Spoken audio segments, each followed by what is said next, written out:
40강 7대접 심판 두 번째 6대접 심판부터 7대접 심판. 1번 계시록 16장 12절의 말씀 같이 한번 읽어보겠습니다. 시작. 또 여섯째 천사가 그 대접을 큰 강 유브라데에 쏟음에 강물이 말라서 동방에서 오는 왕들이 길이 예비되었더라. 자, 여섯 번째 대접 심판이 일어나게 되어졌을 때 나타나는 현상은 유브라데 강이 마르게 되어집니다. 그 유브라데 강이 마르게 되어지고 나서 동방의 왕들이 그 마른 강을 통하여서 예루살렘 가운데 이스라엘 가운데 공격하러 들어오게 되어집니다. 성경에서 강이 마르다라는 이야기는 여호수아 3장의 요단강 사건을 통해서 기록되어져 있습니다. 그때 하나님께서는요 대적들을요 다 심판하시고 하나님의 백성들을 안전하게 구해내시는 사건을 묘사할 때 쓰이는 단어의 표현인 것입니다. 그런데 계시록 16장 13절 말씀 같이 한번 읽어보겠습니다. 시작. 나는 또 용의 입과 짐승의 입과 거짓 선지자의 입에서 개구리와 같이 생긴 더러운 영 셋이 나오는 것을 보았습니다. 저희는 귀신의 영이라 이적을 행하여 온 천하 임금들에게 가서 하나님 곧 전능하신 이의 큰 날의 전쟁 아마겟돈 전쟁을 위하여 그들을 모으더라 라고 말씀하고 있습니다. 더러운 세 가지의 영적인 존재가 있습니다. 이 더러운 세 가지의 영적인 존재는 무엇으로 우리에게 공격을 하냐면 용의 입, 그리고 짐승의 입, 그리고 거짓 예언자의 입을 통하여서 우리에게 공격합니다. 우선 용은요 무엇을 의미합니까? 사단. 그리고 짐승은요 적그리스도, 그리고 또 거짓 선지자가 일어나서 입으로 공격한다라는 거예요. 입으로. 사단의 입을 통해서 나오는 거짓의 영인, 써놔 주십시오, 미혹의 영을 경계해야 합니다. 사단은요 무엇을 통해서 역사한다고요? 입.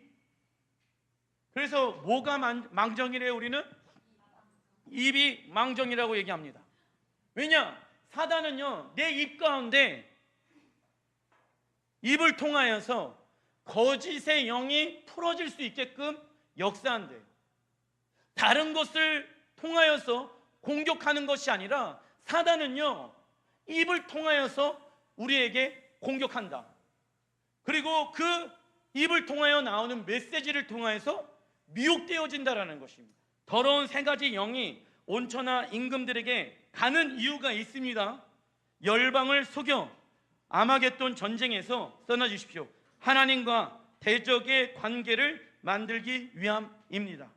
하나님과 대적의 관계를 만들기 위함입니다. 자, 하나님의 나라에 아군의 편이 있습니다. 그런데 그 하나님의 나라를 대적하기 위해서 유브라데 강이 마르게 되어지고 그 강을 통하여서 넘어오는 적국이 있다는 것입니다. 그러면 이 적국은 무엇을 의미하고 이 아군은 무엇을 의미하는지를 우리는 정확하게 알아야 합니다. 근데 일반적 해석은 이 아군은 누구일까요? 교회이다라고 해석을 합니다. 근데 교회일 수도 있어요. 하지만 성경은 무엇이 아군이고 무엇이 적군인지를 알아야 하는 것이죠. 그래서 계시록 16장에 나와 있는 이 전쟁은요 아마겟돈 전쟁을 야기하는 것입니다.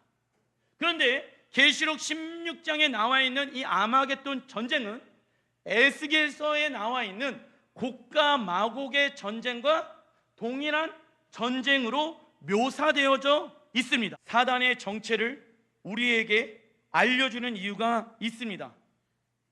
그 이유는 무엇일까요? 사단과 싸우라는 것입니다.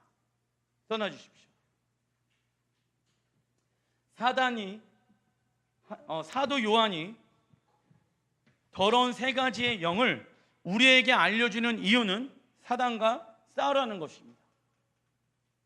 그래서 하나님의 말씀에 대해서 우리가 분별할 줄 알아야 하는 것입니다. 우리의 삶 가운데 사단은 우는 사자와 같이 존재하고 있습니다.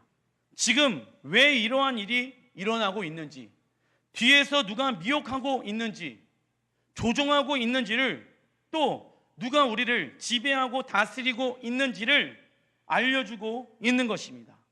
그런데 많은 그리스도인들이 무엇하고 있지 않습니까? 싸우려고 하지 않습니다.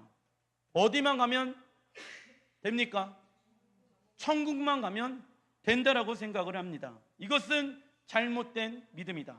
결국 이 시대 가운데 패배하는 그리스도인들이 많은 이유는 두 가지가 있습니다. 우리 첫 번째, 시작. 사단과 싸우려고 하지 않습니다. 두 번째, 시작. 잘못된 믿음 때문입니다. 잘못된 믿음인 거예요.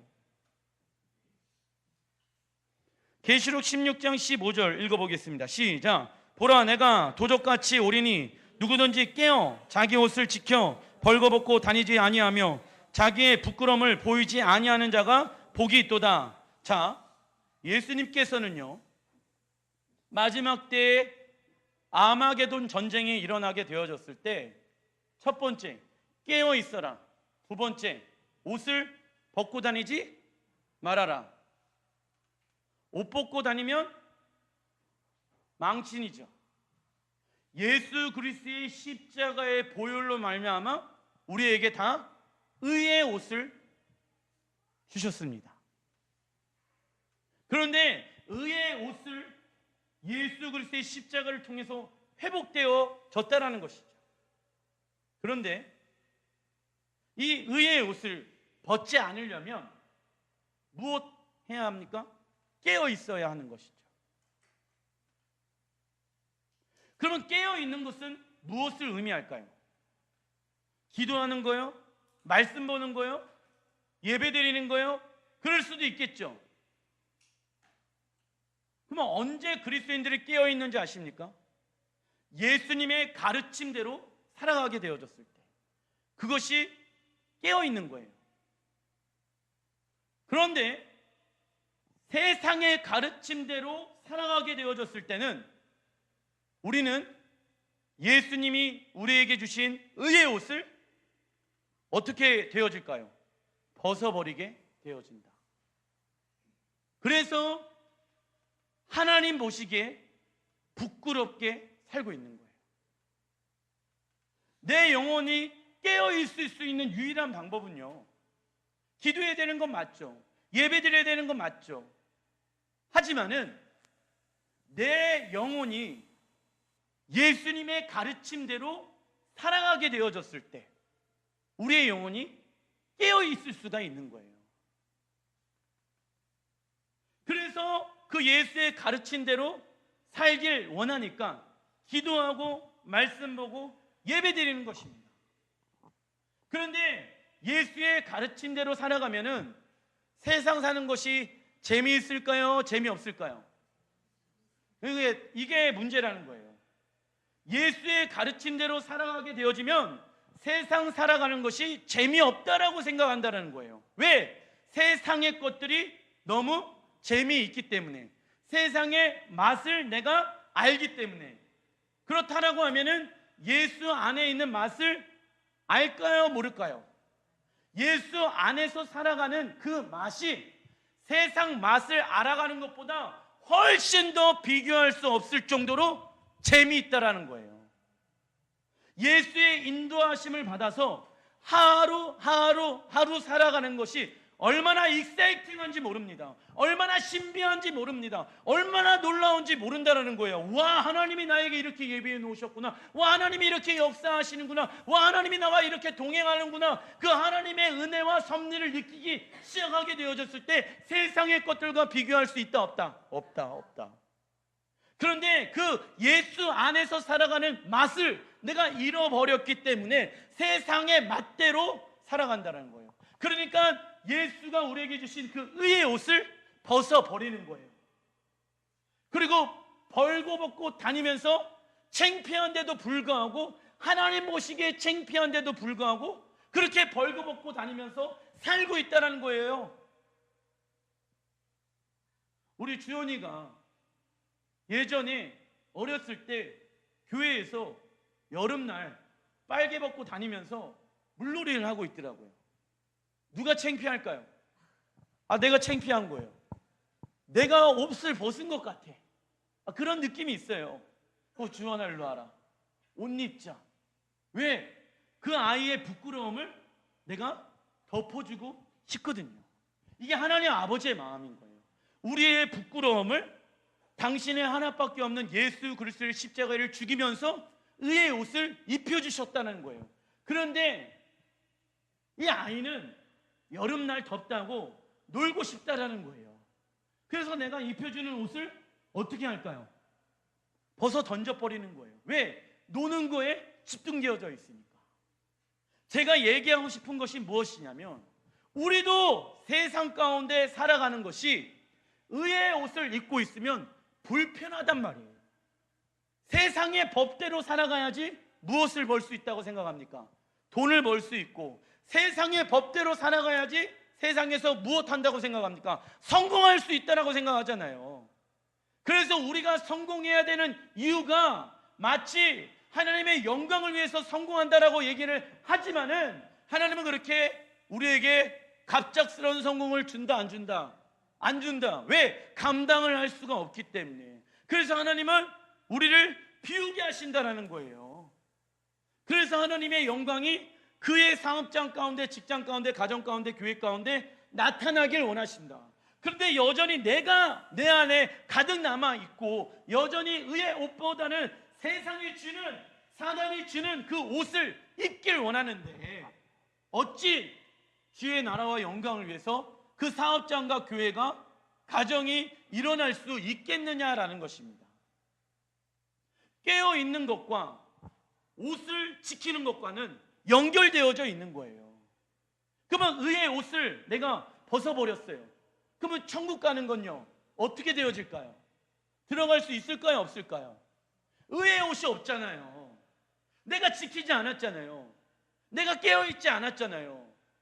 깨어있지 않은 상황에서 많은 이들이 입으로만 신앙생활을 하려고 해요. 예수님, 예수님, 나에게 의의 옷을 입혀주세요. 회복시켜주세요. 그러면은 무엇 해야 됩니까? 회복되어졌다라고 하면, 내가 그것을 믿는다고 하면 무엇 해야 됩니까? 깨어있어야 되겠죠. 예수의 가르침을 받아야 되겠죠. 근데 예수의 가르치는 대로 살아가는 거는 언제 하고 싶어요? 나중에 천국 가서 그렇게 살아갈 수 있습니까? 없습니까? 예수님을 내 삶의 주인으로 인정해드리고 모셔드리면서 살아가는 것은 나중에 할게요. 그러나 나의 구원자로 예수님을 영접합니다. 이게 말이 됩니까? 안 됩니까? 이게 앞뒤가 안 맞는 거예요. 그런데 그러고 신앙생활하고 있는 사람들이 정말 많아요. 교회 안에. 그래서 무엇하고 있지 않습니까? 깨어있지 않은 거예요. 무엇에 대해서? 의의 옷을 입는 거에 대해서, 구원을 이루어가는 거에 있어서 세상 옷을 입길 원하는 사람들이 더 많겠죠. 그게 문제라는 거예요. 그래서 깨어있지 않는 거예요. 세상의 가르침대로, 사단이 말하는 대로, 사단이 만들어 놓은 그 구조대로 우리를 이끌어가고 있다. 짐승의 표 666이란 무엇입니까? 사단이 만들어 놓은 세상의 시스템이라는 거예요. 그래서 그 666, 목사님 저는 안 받을 거예요. 그러한 믿음과 그러한 자신이 있다라고 하면은 지금 그 짐승의 표를 받지 말아야 하는 것이다. 그런데 여전히 세상이 만들어 놓은 그 시스템이 내 안에 없으면 내가 어렵고 힘들고 지친다라고 하면은 나는 무슨 표를 지금 받은 것입니까? 짐승의 표, 666의 표를 받은 사람인 거예요. 지금도 그 짐승의 표를 받고 있는데, 그날이 오게 되어졌을 때 짐승의 표를 안 받을 자신이 있습니까? 없습니까? 없는 것이죠. 여전히 지금도 짐승의 표를 받으면서 그때 가면은 안 받겠다고요? 자신할 수 있는 사람 있습니까? 없습니까? 없지요. 어떤 사람이 짐승의 표를 안 받습니까? 성령의 인치심을 날마다 받는 사람들, 성령의 도우심을 받는 사람들, 세상의 것들이 아니라 성령의 인도하심을 받는 사람들, 하나님의 레마의 말씀을 따라서 살아가는 자들, 그 사람들이 예수의 가르침대로 좁으면 좁은 길로 살아가는 자들이 그 짐승의 표를 받지 않겠습니까? 근데 목사님, 사업을 하려면요 이렇게 해야 돼요. 그거 있잖아요. 머리 돌아가잖아요. 세금 내지 말아야 돼요. 뭐 내지 말아야 돼요. 뭐 이렇게 해야 돼요. 이런 것들 있잖아요. 그죠? 그거 내면은 안 될 것 같죠, 사업장이.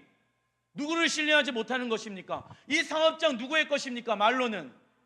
그런데 행동은요 내 것처럼 하고 있잖아요. 사실 내 거라고 하지만은 그 사업장의 주인은 누구일까요? 세상과 사단 아니겠습니까? 그런데 말로는 이 사업장의, 이 가정의 주인은 누구입니까? 하나님이십니다 라고 얘기한다는 거예요. 그러면서 삶은요 내가 원하는 대로 가정을 이끌어 가려고 하고 내 성격대로, 내 느낌대로, 내 감정대로 하려고 한다는 것입니다. 그러면 된다 안 된다? 안 된다.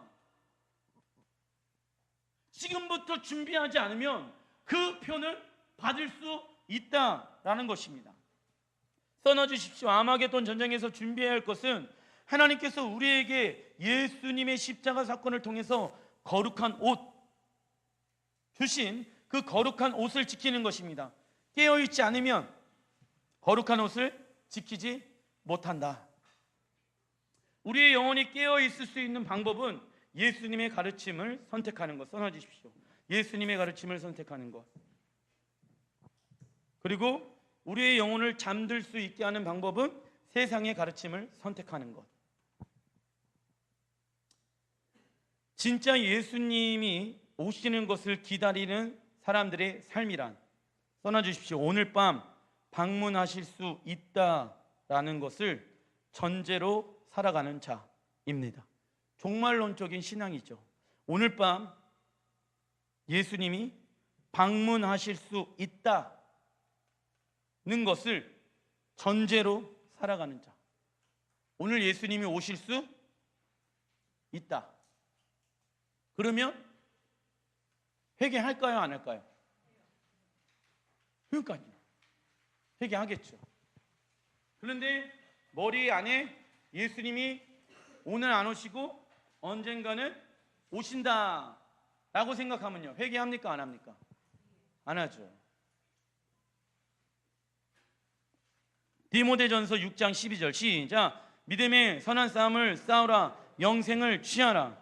바울이 디모데에게 이미 영생을 얻었음에도 불구하고 영생을 취하라고 말씀하고 있습니다. 이 취하다 헬라 원어로 에피람 바노마이라는 단어를 사용하게 되어지는데 그 뜻은 반드시 붙잡는 것을 의미합니다. 바울은 디모데에게 예수님을 통해서 구원을 얻었다고 안심하지 말라고 말씀하고 있습니다. 믿음의 선한 싸움을 하지 않고 끝까지 예수님을 붙잡고 있지 않으면 영생을 취할 수 없다고 말씀하는 것입니다. 전신갑주는 입어도 그만, 입지 않아도 그만의 개념이 아닙니다. 본인이 그리스도인이라면 필수인 것이죠. 그래서 믿음의 선한 싸움을 하래요. 왜요? 영생을 취하기 위해서. 그런데 한번 영생은 영원한 영생이다 라고 하면 싸울 필요 있습니까? 없습니까? 그러니까 디모데전서 6장 12절의 말씀을 사실 삭제해야 되는 거예요. 그 구원이 맞다라고 하면. 이해되시죠? 영생을 위해서 싸우래요. 붙잡으래요 다시. 왜요? 그 영생 잃어버릴 수 있기 때문에. 싸우지 않으면, 깨어서 싸우지 않으면 영생 잃어버릴 수 있다. 계시록 16장 16절 시작. 새 영이 히브리 음으로 아마겟돈이라는 하는 곳으로 왕들을 모으더라. 자, 아마겟돈은 무깃도 지형을 말하는 것입니다. 아까 전에 에스겔 38장에 나와 있는 이 곡과 마곡의 심판, 마지막 심판을, 전쟁을 묘사하게 되어졌을 때 계시록 16장 16절의 내용과 동일한 내용으로 볼 수가 있습니다. 에스겔 38장 1절부터 8절 시작. 여호와의 말씀이 내게 임하여 이르시되 인자야 너는 마곡 땅에 있는 로스와 메섹과 두발 왕 고게게로 얼굴을 향하고 그에게 예언하여 여러 날 후 곧 말년에 내가 명령을 받고 그 땅 곧 오래 황무하였던 이스라엘 산에 이르리니 그 땅 백성은 칼을 벗어나서 열국에서부터 모여 들어오며. 자, 인자야, 너는 이 마곡이라는 땅이 등장을 하고 이 마곡이라는 땅 안에 있는 왕 곡에게로 얼굴을 향하고 그에게 예언한다라고 이야기하고 있습니다.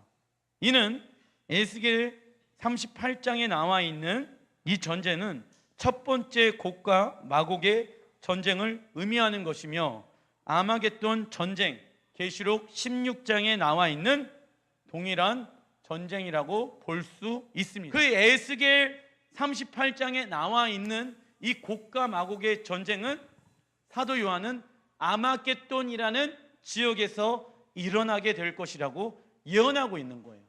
그런데 여기에서 마곡의 땅이라는 곳이 나옵니다. 마곡의 땅은 터키 인근 지역에 위치하고 있습니다. 실제로. 그러면 터키 인근들의 지역에서 곡이라는 왕이 나온대요. 그죠? 이 곡은 마곡의 왕, 즉 터키 인근 지역의 연합단체의 왕으로 누구를 대적하기 위함일까요?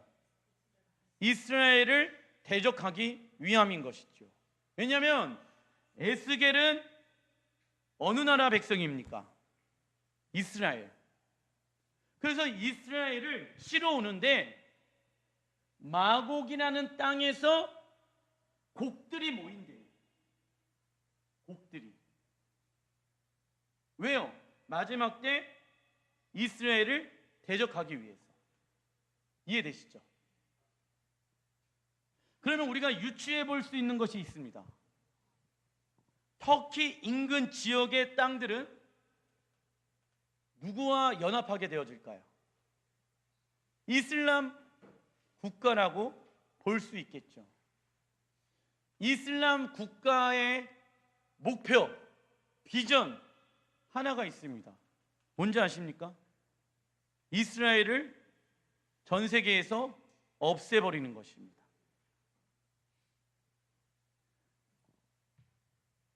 지금 기존에 나와 있는 어떠한 전 세계의 흐름 안에서 이스라엘을 대적하는 그 집단, 근데 한 나라가 아니라 마곡의 왕들, 그러니까 마곡의 땅에서 나오는 곡들의 왕이라고 나와 있잖아요. 곡들의 왕, 연합단체가 있어야 하는 것이겠죠. 현존의 이스라엘을 대적하기 위해서 연합되어져 있는 공동체는 이슬람 국가라고 얘기할 수가 있는 것이겠죠. 지금 현재 상황 안에서는. 그리고 실제로 이스라엘이라는 나라가 회복되어졌습니다. 그리고 아마겟돈이라는 그 지형의 이름을 히브리 원어로 무엇이라고 얘기합니까? 무깃도라고 얘기한다는 거예요. 아마겟돈은 무깃도, 동일한 얘기인 것입니다. 무깃도는 어디에 있습니까? 이스라엘에 위치해 있습니다. 그 무깃도에서 곡과 마곡의 왕들이 모여서 이스라엘과 무엇합니까? 대적을 하고 있는 거예요. 그 전쟁이 무슨 전쟁이다? 아마겟돈 전쟁이고 첫 번째 곡과 마곡의 전쟁이라고 얘기할 수 있는 것입니다. 이해되셨죠? 천년 왕국 시대가 끝나게 되어지면 두 번째 곡과 마곡의 전쟁이 일어나게 되어집니다. 이 본문은 오늘 본문이랑 상관없는데 두 번째 곡과 마곡의 전쟁이 나와 있기 때문에 예습차 한번 읽어보겠습니다. 계시록 20장 7절부터 8절 시작. 천년이 참에 사단이 그 옥에서 놓여 나와서 땅의 사방 백성 곡과 마곡을 미혹하고 모아 싸움을 붙이리니 그 수가 바다의 모래 같으니라. 두 번째 곡과 마곡의 전쟁이 일어나게 되어집니다. 이 두 번째 곡과 마곡의 전쟁은 언제 일어납니까? 천년 왕국이 끝나게 되어졌을 때 일어나게 되어집니다. 그래서 첫 번째 곡과 마곡의 전쟁은 계시록 16장, 에스겔 38장에 나와 있는 내용입니다. 메시아 왕국, 천년 왕국 직전, 예수님의 재림 직전을 말씀하고 있습니다. 이는 써놔주십시오. 반 이스라엘 연합군, 반 이스라엘 연합군과 이스라엘과의 마지막 전쟁을 이야기하고 있는 것입니다. 반 이스라엘의 연합군과 이스라엘과의 마지막 전쟁을 이야기하고 있다. 그런데 이스라엘과 지금 현존에 대적하고 있는 나라가 이슬람 국가 말고 또 어디가 있을까요? 러시아. 러시아가 계속 그 이스라엘과 대적의 관계 가운데 있습니다. 두 번째 곡과 마곡의 전쟁은요, 메시아 왕국, 천년 왕국 끝 무렵에 무적행에서 놓은 마귀가 이방 나라들을 모아 예루살렘을 공격하지만 하늘에서 뭐가 내려와요? 불이 내려와서 모든 것을 소멸하게 하신다라는 교회는요, 이스라엘의 입장에 서야 합니다. 왠지 아세요? 하나님이 왜 아브라함을 선택하셨습니까? 약속의 땅을 주시기 위해서. 그 하나님의 나라에 하나님은 아브라함을 선택하여서 예수라는 메시아를 오게끔 계보를 만들어 놨습니다. 그리고 하나님의 꿈과 비전이 있는데 그 약속의 땅에 하나님 나라의 성전이 있길 원했어요. 그게 창세기 15장에 나와 있죠. 멜기세덱의 왕, 이 멜기세덱의 왕은 어느 도시의 왕입니까? 살렘의 왕이더라라고 나와 있어요. 살렘은 뭡니까? 샬롬, 예루살렘, 이것을 의미하는 것이에요. 예루는 도시, 살렘은 평화. 그래서 살렘의 왕 멜기세덱. 그래서 아브라함이 멜기세덱 왕에게 10의 1조를 드리잖아요. 하나님은요, 약속의 땅을 만들어 놓으셨고 나라를 만들어 놓으셨고 그 나라의 중심 가운데 하나님 나라의 정부를 세우길 원했다. 그런데 그 정부가 있으려면 뭐가 있어야 됩니까? 백악관, 청와대 같은 조직이 있어야 되는 거예요. 그게 무슨 성전? 예루살렘 성전이 되어지는 거예요. 근데 반대로 사단은요, 무슨 나라를 만들었다? 바벨론 국가를 만들었다. 이 바벨론 국가의 중심 가운데 세워져 있는 그 도시의 이름은 바벨탑, 바벨론, 지금의 이라크 지역 나와 있다는 거예요. 예루살렘은요, 이스라엘 지역.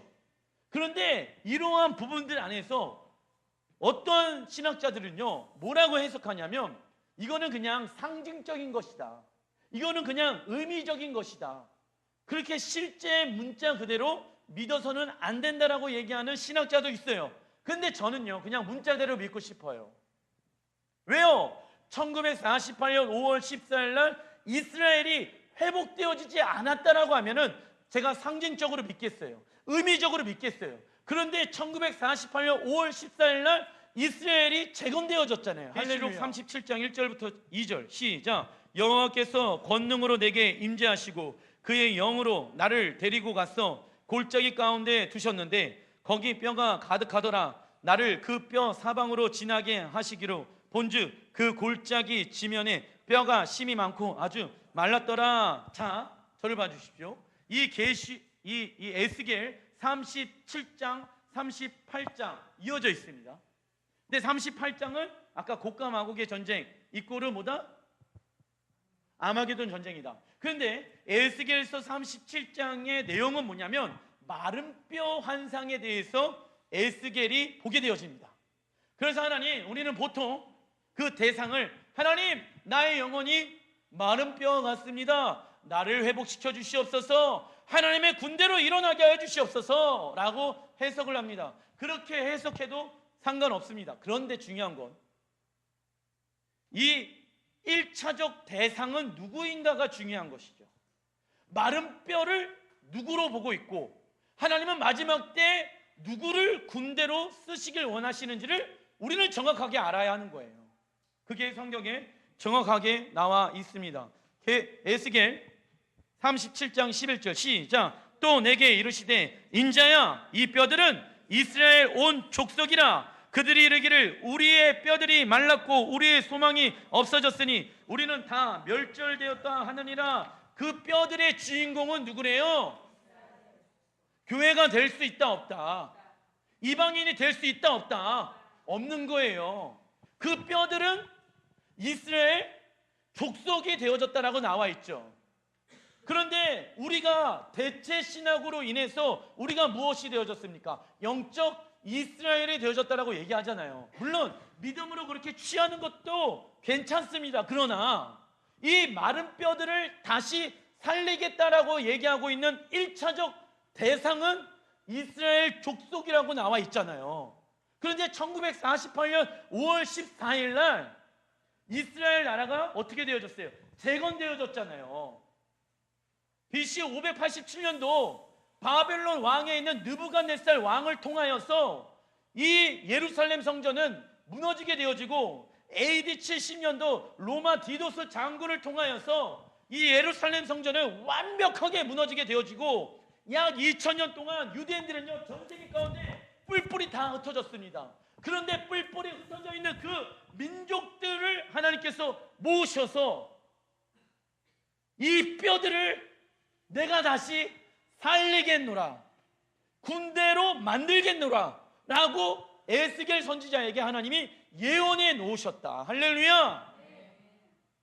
그래서 전 세계 가운데 군사력 중에 막강 군사력을 갖고 있는 게 이스라엘 아니겠습니까? 아무도 이스라엘을 공격하지 못합니다. 네게부 사막에 200개 이상의 핵 미사일을 가지고 있는 국가입니다. 이스라엘 건드렸다가는 전 세계가 망하게 되어집니다. 왜? 누가 그렇게 세우셨을까요? 하나님이. 그렇게밖에 얘기할 수가 없는 것이에요. 자, 보세요. 1948년 5월 14일 날 유엔에서 이스라엘이라는 나라를 만들었다라고 선포했습니다. 그리고 22개의 이슬람 국가들은요 다 반대했습니다. 근데 다수결로 인해서 통과되어졌죠. 그리고 나서 1948년 5월 15일 이후부터 주변의 22개국의 무슬림들이 다 같이 공격을 합니다. 그런데 그때 당시에 유대인들의 숫자는 100만, 200만 밖에 되어지지 않았고 이 무기도 그렇게 많지 않았습니다. 근데 어떻게 이겼을까요? 중동 1차전, 2차전, 3차전, 4차전 어떻게 이겼습니까? 여러분들 또 부모 세대들은 그 중동 1차, 2차, 3차, 4차 전쟁이 이스라엘 가운데 있었던 거 뉴스를 통해서 듣게 되어졌잖아요. 근데 어떻게 이스라엘이 이겼는지 아십니까?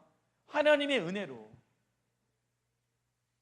하나님의 은혜로 거기에서 승리하게 되어진 그 용사들의 간증을 듣다 보면요 하나님이 일하셨구나라고 얘기할 수밖에 없습니다. 초자연적으로 하나님이 역사하기 시작하는 거예요. 그 유대인들이 회복되어졌을 때 어디가 회복되어진지 아십니까? 열방들이 회복되어지기 시작합니다. 유대인들이 회복되어지면서 열방들이 어떻게 회복되어진지 아십니까? 전 세계에 2만 4천여 미존도 종족이 있다고 얘기합니다. 그런데 80년대부터 그 미존도 종족을 향해서 복음을 증거하고 나가게 되어졌을 때, 미존도 종족의 숫자가 점점점 줄어들게 되어졌을 때 유대인들이 이스라엘로 돌아온 숫자들이 많아지기 시작합니다. 연결되어져 있어요. 이방 민족들이 예수를 믿는 숫자와 유대인들이 예수를 믿는 숫자와 연결시켜 놨습니다. 그게 성경에 나와 있는 성경적 근거를 제가 말씀드릴게요. 좀 이따가. 에스겔 37장 14절 시작. 내가 또 내 영을 너희 속에 두어 너희가 살아나게 하고 내가 또 너희를 너희 고국 땅으로 두리니 써있죠.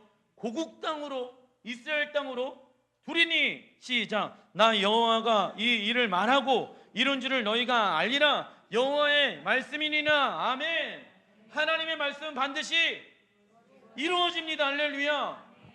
고국 땅으로 다시 너희를 부르리라. 이는 여호와의 말씀이니라. 이 말씀이 회복되어졌잖아요. 언제? 1948년 5월 14일 날. 우리는 가짜 하나님을 믿는 것이 아니라 진짜 하나님을 믿고 있는 것입니다. 역사의 주관자는 누구이십니까? 하나님이신 거예요. 역사를 만들고 계시는 분은 누구이십니까? 하나님이신 거예요. 하나님은 당신의 말들을요 하나도 빠짐없이 지금 이루고 있다는 것입니다. 로마서 11장 25절 26절 시작. 형제들아 너희가 스스로 지혜 있다 하면서 이 신비를 너희가 모르기를 내가 원치 아니하노니 이 신비는 이방인의 충만한 수가 들어오기까지 이스라엘의 덜어는 우둔하게 된 것이니라. 그리하여 온 이스라엘이 구원을 받으리라. 자, 저를 봐 주십시오. 이방인들의 충만한 숫자가 들어오게 되어지면은 유대인들이 회복되어집니다. 그 이방인들이 주님께 돌아오기 위해서는 이스라엘 민족들이 우둔해져야 된대요. 성경에 쓰여져 있죠.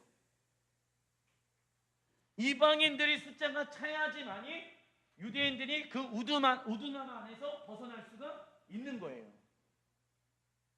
로마서 11장의 말씀입니다. 마태복음 24장 신비로운 일이란 이방인의 충만한 수가 들어오기까지 이스라엘은 덜어는 우둔하게 된 것이 신비하대. 누구에게? 사도 바울에게는. 그래서 이방의 민족들과 유대인들은 연결되어져 있구나. 이 이방인들이 주님께 돌아오게 되어지면은 유대인들도 주님께 돌아오게 되어지는 것과 맞물려 있구나. 이해되시죠?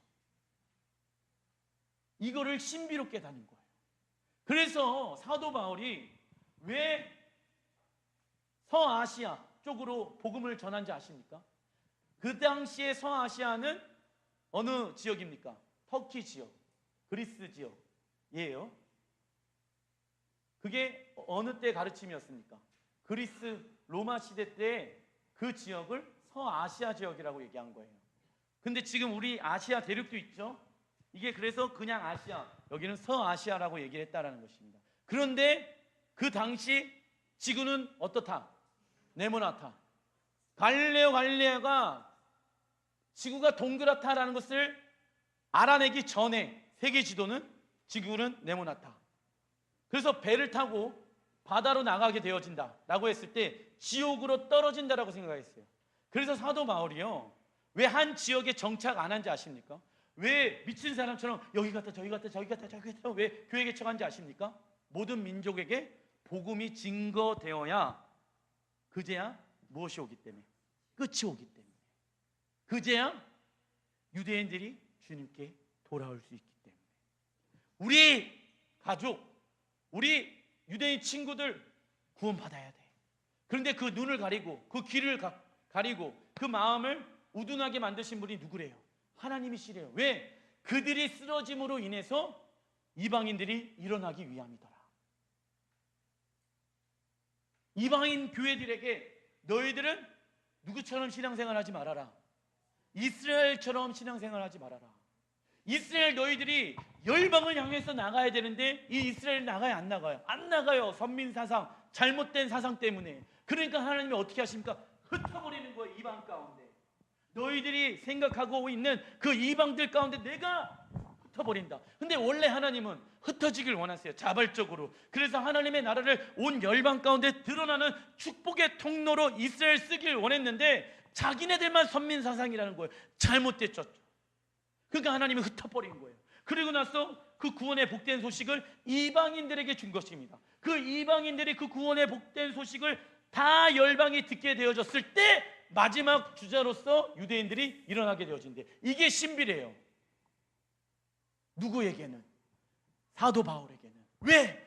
가족을, 우리 민족을 구원할 수 있는 유일한 방법이에요. 그래서 세계 열방 선교를 한 거예요, 바울이. 왜? 하나님의 구원은 하나님께 달려있기 때문에 하나님의 섭리를 따라 움직여야 된다는 것을 알았어요. 하나님의 계획에 따라 움직여야 되는 것을 알았어요. 자, 여기에서 우리 교회가 이 섭리와 이 신비로운 일들을 알았다라고 하면은 그 섭리 아래 우리가 움직여야 되는 것 아니겠습니까? 근데 말로만 이스라엘에 관심 있다, 헌신한다라고 얘기하면 될까요, 안 될까요? 안 되는 거예요. 현장에서 나아가서 기도하고 그 영혼들이 주님께 돌아오도록 복음을 전하고 하는 것이죠. 마태복음 이는 써놔주십시오. 신비로운 일이라는 이는 이방인인 우리를 구원케 하기 위해 이스라엘을 우둔하게 하신 것입니다. 이방인인 우리를 구원케 하기 위해 이스라엘을 우둔하게 하신 것입니다. 누구를 구원하기 위해서요? 나를 구원하기 위해서. 누구를 우둔하게 만들었습니까? 그러니까 우리는 이스라엘에게 빚진 자인 거예요. 그들이 넘어지지 않았으면은 그들이 세계 1차 대전 때 600만 명의 학살을 당했죠. 그들이 왜 죽었습니까? 그렇게 열방을 구원해내기 위해서. 하나님의 마음이 어땠을까요? 찢어지게 아프셨겠죠. 그냥 아팠을까요? 얼마나 힘드셨겠습니까? 그런데 그 유대인들을 하나님이 흩으실 수밖에 없습니다. 왜? 나를 구원하기 위해서. 어떨 때는 인간적으로 하나님의 섭리를 이해하려고 하면 이해가 되어지지 않아요. 다 이해할 수 없습니다. 우리는. 왜? 우리의 머리는 제한되어져 있거든요. 마태복음 24장 14절 시작. 이 천국 복음이 모든 민족에게 증언되기 위하여, 그 밑에다가요, 온 세상에 전파되리니 그제야 끝이 오리라. 모든 민족에게 증언되기 위하여, 그 밑에다가 가로 여시고 이방인의 충만한 수 가로 닫고, 이방인의 충만한 수, 모든 민족에게 복음이 전파되어지면 그제야 종말 메시아 왕국 이꼬르 하나님의 나라가 오게 되어집니다. 여기서 모든 민족과 이방인들의 충만한 수는 같은 표현이라고 얘기할 수 있다. 그죠? 모든 민족과 이방인들의 충만한 수는 같은 의미로 사용할 수가 있습니다. 즉 모든 민족에게 복음이 증거될 때 하나님은 누구를 회복시키기로 결정하셨습니까? 이스라엘. 그래서 2만 4천 년 미전도 종족 가운데 지금 몇 종족의 숫자가 남아있냐? 어떠한 선교단체는 100 미전도 종족이 남았다고 얘기합니다. 100. 어떠한 선교단체는 지금 1000 미전도 종족이 남아있다고 합니다. 많게 맥시멈으로 2000여 미전도 종족이 남았다고 칩시다. 그런데 최근에 들어서 2만 4천여 미전도 종족 가운데 1980년대까지 90년대까지 12,000의 미전도 종족이 복음 증거되어졌다. 그러면 1990년대 2000년이 넘어와서 8,000여 미전도 종족, 2004년도에 6,000여 미전도 종족, 2008년도에 6,000, 4,000, 3,000, 이 10년 사이에요 6,000여 미전도 종족의 숫자가 줄어들게 되었습니다. 그리고 이스라엘이 회복되어지고 있습니다. 그냥 고국으로 돌아오는 것이 아니라 이스라엘 안에서요, 유대인들이, 예수 믿는 사람들이 1년 단위 숫자로 기하급수적으로 늘어나고 있습니다. 전 세계에 지금 부흥이 일어나고 있는 그 지역이 두 군데인데, 하나는 이슬람권 지역과 하나는 이스라엘 지역에서 일어나고 있습니다. 분위기들이요, 매년마다 갈 때마다 달라요. 하나님은 그 유대인들을 지금 일으키고 계신다라는 것입니다.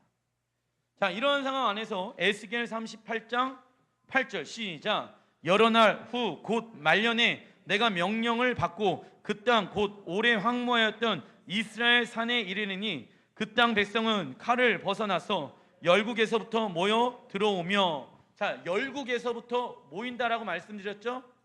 그래서 적그리스도는 열방에 있는 리더십들을 모아서 이스라엘과 싸우게끔 만든다. 그런데 아까 그 장소는 요한계시록에서는 무깃도라고 얘기했습니다. 그렇죠? 그런데 지금 에스겔서에는 무슨 산? 이스라엘 산이라고 얘기를 하고 있습니다. 자, 저를 봐주십시오. 무깃도는 사실 산이 없습니다. 가본 사람은 아실 것입니다. 무깃도는 평야예요. 엄청나게 넓은 평야입니다. 그 안에 산이 없습니다. 그래서 충분히 그 무깃도에서 20억의 군대가 모일 수 있는 공간이 되어집니다. 그걸 무깃도 평야라고 하기도 하고 구약에서는 이스라엘 평야라고 얘기하기도 합니다. 그런데 이 무깃도 평야 가운데 우뚝 서 있는 산이 하나 연결되어져 있습니다. 이 무깃도 평야 가운데 하나의 산으로 우뚝 서 있는 산이 있습니다. 그 산에 올라가면요, 이 무깃도 평야가 다 보입니다. 그 산의 이름은 무엇일까요? 갈멜산입니다. 갈멜산. 써놔주십시오. 갈멜산. 그래서 이스라엘 산이라고 얘기하는 것은 갈멜산이라고 우리가 해석해도 문제가 되질 않습니다. 그 갈멜산에서는 어떠한 일들이 있었느냐? 바알과 이세벨이 하나님의 종 엘리야와 전쟁을 벌인 것입니다. 이세벨의 영이란 시작, 하나님을 사랑하는 그리스도인들을 세상의 것도 사랑하게 하는 음란의 영. 이세벨의 영이 지금 우리 안에도 존재하고 있다. 하나님을 사랑한다라고 하면서 무엇도 사랑하고 있습니까? 그걸 이세벨의 영이라고 얘기하는 거예요. 그리고 바알의 영은요, 시작, 하나님의 복도 원하지만 세상의 복도 추구하는 기복주의의 영. 기복주의의 신앙이 있습니까? 없습니까? 그러면 여기에서 교회 안에 이 기복주의의 신앙과 하나님도 사랑하면서 세상도 사랑하는 그 신앙 많을까요? 적을까요? 그래서 마지막 때는 이 이세벨과 바알의 영과 교회는 싸워야 하는 것입니다. 왜? 많기 때문에 교회 안에 많잖아요. 그래서 갈멜산에 영성이 필요한 거예요. 엘리야의 영을 받아라. 그래서 마지막 때의 영성은 엘리야의 영성을 가지고 있어야 된다라고 제가 말씀드렸잖아요. 예배할 때는요, 다윗의 영성을 받으라. 여호와 하나님 아름다움을 구하는 그 한 가지의 영성, 예배하는 영성과, 왜? 마지막 때는 무슨 전쟁이다? 경배의 전쟁이랑 순종의 전쟁이라고 말씀드렸잖아요. 다윗의 영성을 가지고 어느 곳에든지 그 여호와의 아름다움의 한 가지의 그 영성을 가지고 예배하는 자, 경배하는 자, 그리고 또 엘리야처럼 그 영성을 받아서 바알의 영과 이세벨의 영과 영적 전쟁할 수 있는 사람들, 여호수아처럼 그 영성대로 하나님의 말씀에 순종하는 싸움을 행하는 자들, 할렐루야. 그래서 제가 마지막 때는 다윗의 영성이랑 엘리야의 영성이랑 여호수아의 영성을 지녀야 된다라고 제가 말씀드렸잖아요. 왜? 이 영적 전쟁에서 우리는 무엇해야 되니까? 승리해야 하니까. 왜냐? 우리는 하나님 나라의, 즉 이스라엘과 반대되는 입장으로 쓰면 안 됩니다. 우리나라는. 그래서 우리나라가 하나님 이스라엘과 대적의 관계 가운데 쓰지 않게 해주십시오. 기도해야 돼요. 왜? 사단이 모은다라고 나와 있잖아요. 열방의 왕들을. 그 열방의 왕들 안에 들어가는 나라가 되지 않게 하여 주시옵소서. 근데 하고 있는 거 보면 들어갈 것처럼 지금 하고 있다라는 거예요, 지금. 그런데 왜 이스라엘을 대적하면 안 됩니까? 창세기 12장 3절에 너를 저주하는 자는 저주할 것이요, 너를 핍박하는 자들은 핍박할 거라고 성경에 쓰여져 있잖아요. 그 대상은 누구입니까? 아브라함, 이스라엘인 거예요. 그래서 그 이스라엘에 대해서 저 왜 저런지 모르겠어, 없어졌으면 좋겠어 이스라엘 민족, 이러면은 그 저주가 누구에게 돌아온다? 나에게로 돌아오는 거예요. 이해되시죠? 하나님은 그냥 그렇게 말씀하신 거예요. 그래, 너 핍박하는 자들 핍박할 거고 너 저주하는 자들 저주할 거야. 그렇기 때문에 하나님의 명령이기 때문에 우리는 그 하나님의 말씀대로 살아야 하는 거예요. 이스라엘이 마음에 들든 안 들든 그건 중요하지가 않아요.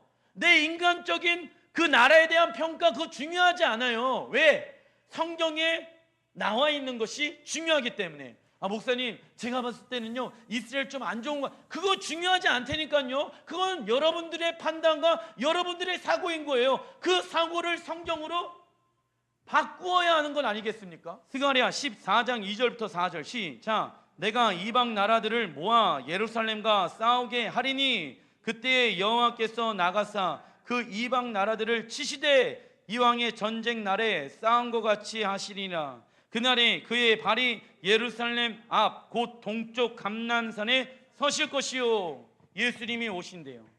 그런데 그 예수께서 곡과 마곡의 나라들을 어떻게 하신대요? 치신대요. 그리고 나서 우리 왕 예수님께서 예루살렘 앞 곧 동쪽 감난산에 무엇 하신대요? 서신대요.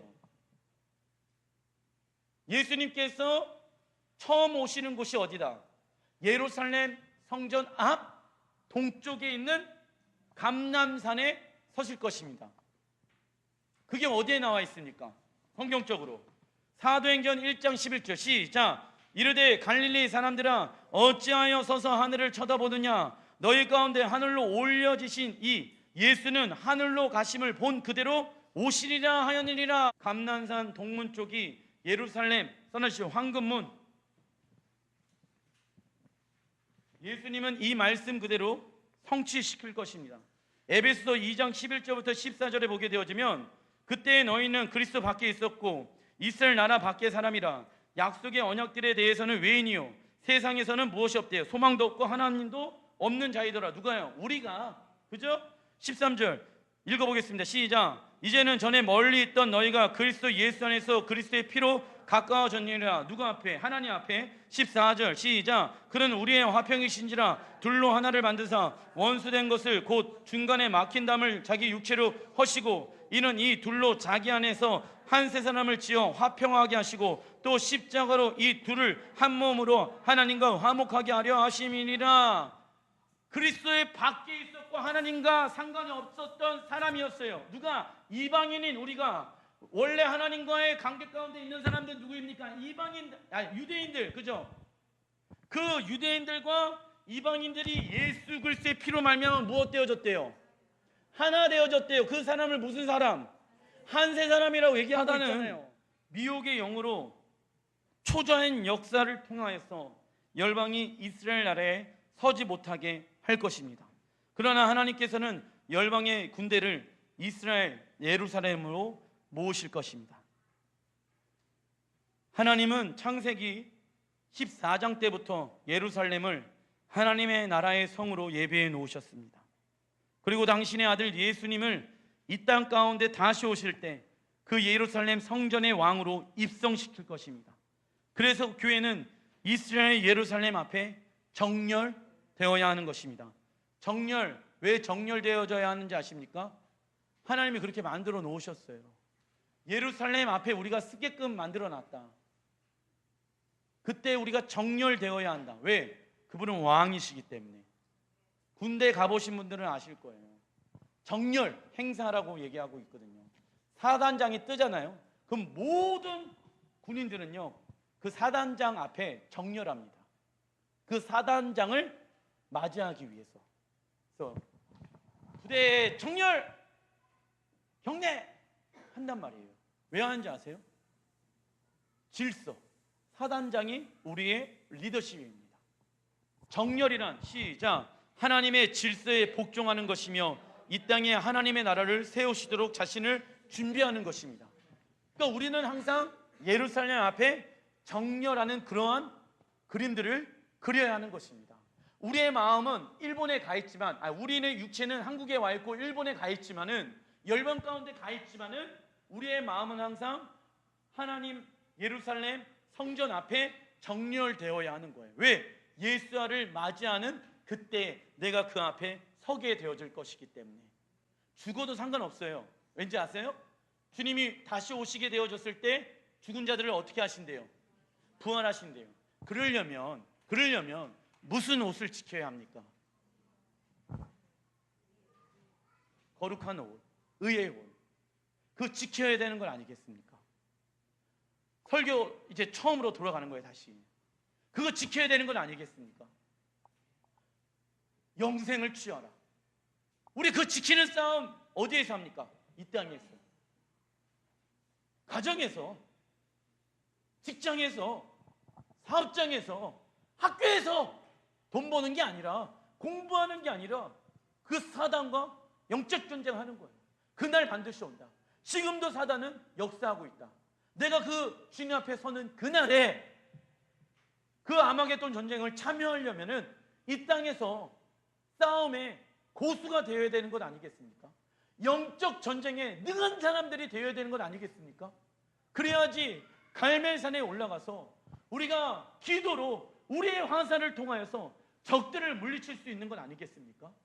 그것이 우리의 구원을 지키는 일과 같이 가고 있다는 것입니다. 너희의 믿음을 지켜라. 이는 영생을 위해서 영적 전쟁을 하는 것과 마지막 때 하나님의 나라를 위해서 살아가는 것과는 다 연결되어져 있다는 것입니다. 구원을 이루어내는 것과 그 영적 전쟁하는 것, 우리의 삶의 현장 안에서 이것과 하나님의 나라는 같이 움직이고 있다는 것입니다. 이것과 분리시켜서 이때는 이런 일이 일어나는구나, 이게 언젠가 이루어지겠지라고 생각하면 안 된다는 것입니다.